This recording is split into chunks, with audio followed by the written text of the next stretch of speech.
చంద్రబాబు అక్రమ అరెస్టును ఖండిస్తూ తిరుపతిలోని మున్సిపల్ కార్యాలయం ముందర రెండో రోజు టీడీపీ నేతలు రిలే నిరాహార దీక్ష చేపట్టారు. రిలే నిరాహార దీక్షలో మాజీ కేంద్ర మంత్రి పనబాక లక్ష్మి మరియు తిరుపతి మాజీ ఎమ్మెల్యే సుగుణమ్మ పాల్గొన్నారు.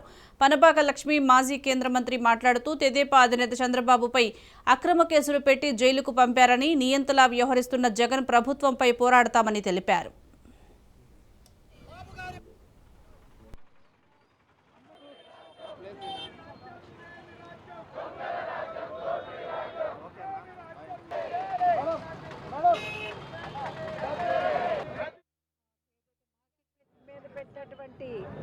అక్రమ కేసుల్ని ఎత్తివేసే వరకు మా నిరసన తెలియజేస్తామని తెలియజేస్తూ, ముఖ్యంగా నిన్న ఒక మాట అన్నారు, మేము పివి రమేష్ గారు ఇచ్చిన స్టేట్మెంట్ మూలాన అరెస్ట్ చేశామన్నారు.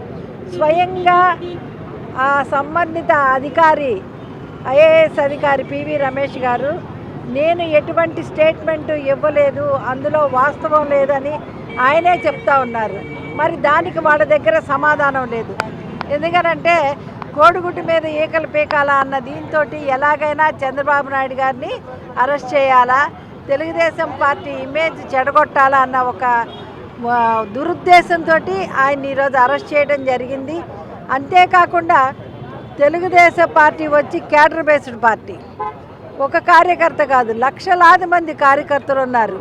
ఈ కార్యకర్తలను గొంతు నొక్కేయాలా, వాళ్ళని రోడ్ల మీద రానియకుండా చేయాలా, వాళ్ళ నిరసనని తెలియజేయకుండా చేయాలా, అణగొట్టాలా అని చెప్పన్న దీంతో వాళ్ళ మీద